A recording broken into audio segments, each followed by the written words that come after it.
Shalom, salam dalam kasih Tuhan.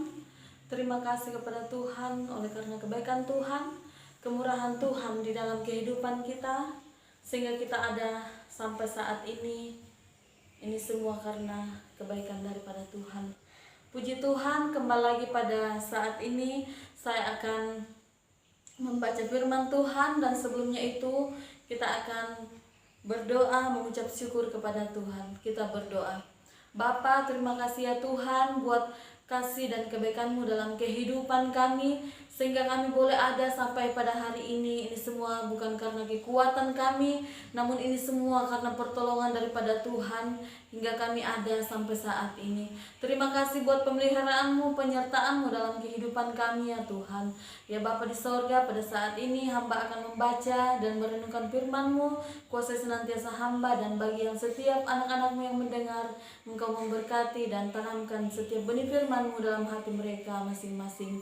Ya Bapa, inilah menjadi doa hamba. Dalam nama anak-Mu Yesus Kristus kami telah berdoa. Haleluya Yesus. Amin.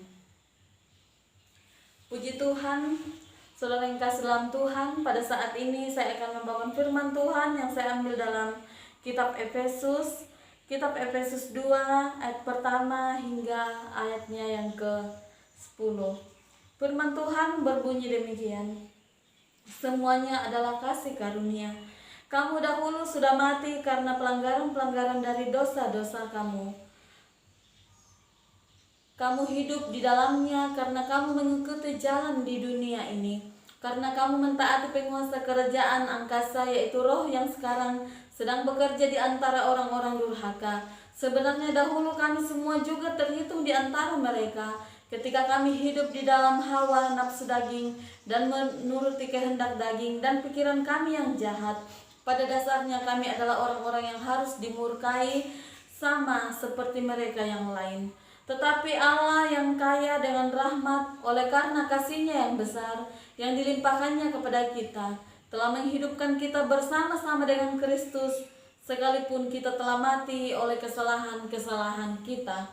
Oleh kasih karunia kamu diselamatkan, dan di dalam Kristus Yesus Ia telah membangkitkan kita juga dan memberikan tempat bersama-sama dengan Dia di sorga, supaya pada masa yang akan datang Ia menunjukkan kepada kita kekayaan kasih karunia-Nya yang melimpah-limpah sesuai dengan kebaikan-Nya terhadap kita dalam Kristus Yesus. Sebab karena kasih karunia kamu diselamatkan oleh iman, bukan hasil usahamu tetapi pemberian Allah.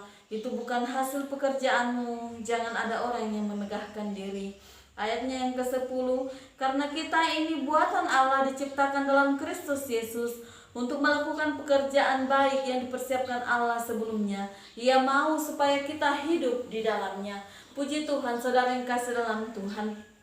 Firman Tuhan yang saya boleh bawakan pada saat ini, yang saya ambil dalam kitab Efesus 2 ayat pertama hingga ayatnya yang ke-10. Di sana Tuhan mengatakan bahwa kita ini buatan Allah, diciptakan dalam Kristus Yesus untuk melakukan pekerjaan baik yang dipersiapkan Allah sebelumnya. Ia mau supaya hidup kita ada di dalamnya. Tuhan mau supaya hidup kita senantiasa berkenan dan dikenan oleh Tuhan.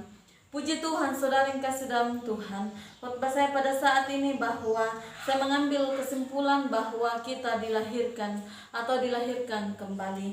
Saudara yang kasih dalam Tuhan, di dalam pendahuluan perikop yang saya bawakan pada saat ini, yaitu dilahirkan kembali, di sini diartikan bahwa dimulainya hubungan antara Allah dan seseorang yang dilahirkan kembali. Di dalam Yohanes 3 ayat 3 bahwa Yesus menjawab, katanya, Aku berkata kepadamu, sesungguhnya jika seseorang tidak dilahirkan kembali, ia tidak melihat kerajaan Allah.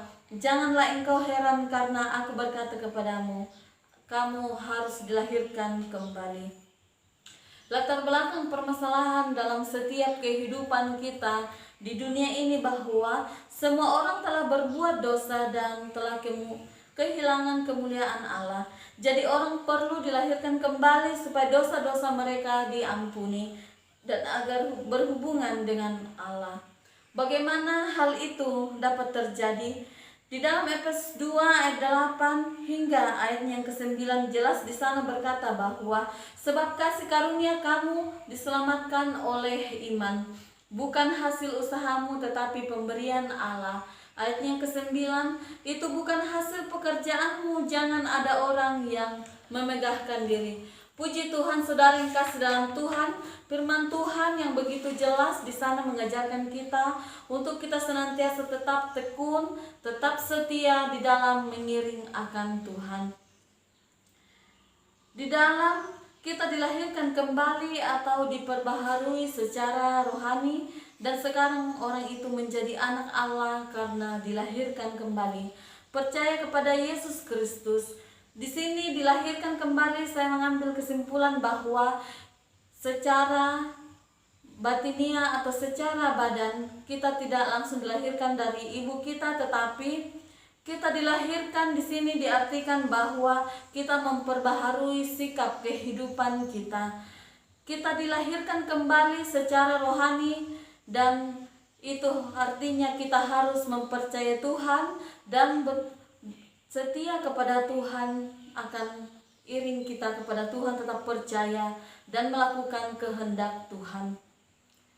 Kita dilahirkan kembali bahwa kita harus percaya kepada Yesus Kristus. Dia yang telah membayar hukuman dosa kita ketika Dia mati di kayu salib. Adalah arti dari lahir kembali secara rohani. Jadi ketika kita berada dalam Yesus Kristus, maka kita adalah ciptaan baru. Uraian materi dari setiap atau dalam khotbah yang saya bawakan pada saat ini yaitu semua orang telah berbuat dosa dan telah kehilangan kemuliaan Allah. Jadi orang perlu dilahirkan kembali supaya setiap dosa-dosa mereka diampuni oleh Tuhan, dan agar hubungan kita dengan Allah dapat erat atau tetap terjalin dengan baik. Bagaimanakah hal itu dapat terjadi? Di dalam kehidupan kita jelas di sana di dalam Efesus 2 ayat 8 hingga ayat ke-9 bahwa sebab kasih karunia kamu diselamatkan oleh iman, itu bukan hasil usahamu tetapi pemberian Allah, itu bukan hasil pekerjaanmu. Jadi janganlah kita memegahkan diri kita. Sekarang atau ketika kita diselamatkan, maka kehidupan kita telah diperbaharui oleh kasih karunia Tuhan. Dan sekarang kita menjadi anak-anak Allah yang telah dilahirkan kembali. Baiklah kita senantiasa percaya sungguh kepada Tuhan Yesus Kristus, karena Dialah yang telah membayar hukuman dosa kita. Dia rela disalibkan di atas kayu salib. Itulah tanda atau bukti cinta Tuhan kepada kita setiap anak-anaknya yang percaya kepadanya. Jika kita adalah anak-anak ciptaan Tuhan yang secara rohani baru diperbaharui, kita akan mempunyai hubungan yang baik dengan Allah. Demikian juga kehidupan anak-anak Tuhan yang dipenuhi oleh Roh Kudus akan menjadi berkat. Atau jika kita tetap setia kepada Tuhan atau mengerti akan kebenaran firman Tuhan, maka kita akan senantiasa dipenuhi oleh Roh Kudus dan menjadi berkat dimanapun kita berada. Dan kapanpun kita akan melangkah, kita akan menjadi berkat dalam setiap kehidupan kita. Berkat menjadi atau dimanapun kita berada, kita senantiasa menjadi terang dimanapun kita ditempatkan. Puji Tuhan, saudara yang kasih dalam Tuhan. Di ayat 2 yang berkata bahwa jika kita hidup di dalam Tuhan, dunia tidak akan mengikuti atau dunia tidak akan memberikan kita hal yang tidak kita inginkan.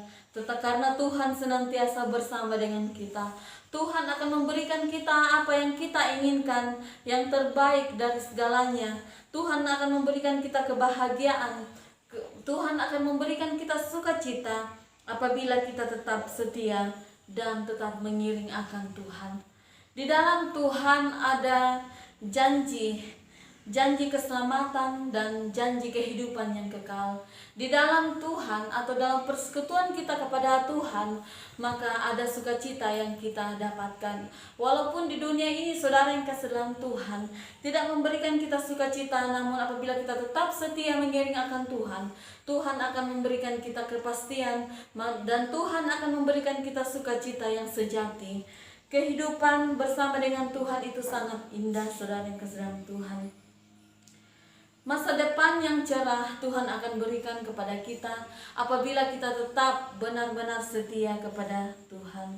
Kehidupan kita boleh diperbaharui, kehidupan kita boleh menyenangkan hati Tuhan, atau kehidupan kita menjadi indah di pemandangan setiap orang-orang yang percaya kepada Tuhan. Apabila kita tetap setia merenungkan firman Tuhan dan setia mengikuti teladan Tuhan di dalam kehidupan kita. Banyak ayat Alkitab yang akan menjadi pedoman kehidupan kita. Apabila kita tetap setia di dalam merenungkan firman Tuhan, di dalam kehidupan kita hari lepas hari, janganlah kita anak-anak Tuhan jemu-jemu untuk membaca firman Tuhan. Janganlah kita bosan-bosannya membaca firman Tuhan di dalam kehidupan kita. Karena firman Tuhan adalah janji Tuhan yang senantiasa memberikan kita kelegaan, senantiasa memberikan kita kepastian di mana di waktu kita menghadapi masa-masa yang sulit. Firman Tuhan akan menguatkan kita. Baiklah kita tetap setia, tetap meminta kekuatan di dalam Tuhan lewat doa. Doa adalah persekutuan kita kepada Tuhan, karena doa menjawab setiap pergumulan kita. Doa adalah nafas hidup kita kepada Tuhan, saudara yang kasih dalam Tuhan.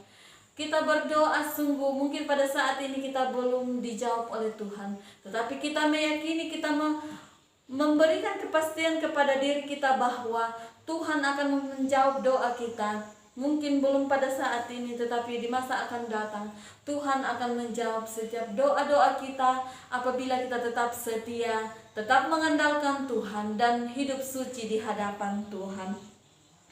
Puji Tuhan, di dalam ayatnya yang ke-6 dalam Efesus 2 ayatnya yang ke-6 berkata di sana bahwa di dalam Kristus Yesus Ia telah membangkitkan kita juga dan memberikan tempat bersama-sama dengan Dia di surga. Puji Tuhan, saudara yang kasih dalam Tuhan. Di dalam Tuhan benar janji firman Tuhan bahwa apabila kita tetap setia di dalam Kristus Yesus, maka Ia juga telah membangkitkan kita. Dia menjanjikan kita untuk hidup bersama-sama dengan Dia di surga, yaitu surga yang indah, surga yang tidak ada lagi penderitaan atau tidak ada lagi ratap tangis, namun ada sukacita, ada kehidupan yang kekal di sana. Bersama dengan Tuhan ada kekuatan, ada kemampuan yang kita boleh dapatkan. Sebab karena kasih karunia Tuhan kita boleh diselamatkan di dalam kehidupan kita. Dia rela disalibkan, Dia rela menderita, menanggung setiap dosa-dosa kita, anak-anaknya. Itulah sebabnya saudara yang kasih dalam Tuhan, kita harus terus bersyukur.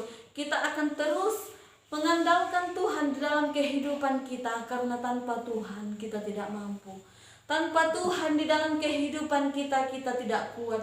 Oleh karena itu kita harus tetap teguh dalam pendirian kita. Kita teguh dalam mengiring Tuhan di dalam kehidupan kita sehari-hari. Kita dekat dengan Tuhan, bahwa itu tandanya bahwa kita mencintai Taurat Tuhan. Kita akan terus belajar, terus mengikuti teladan Tuhan di dalam kehidupan kita. Kita boleh diselamatkan karena kemurahan Tuhan, karena kebaikan Tuhan.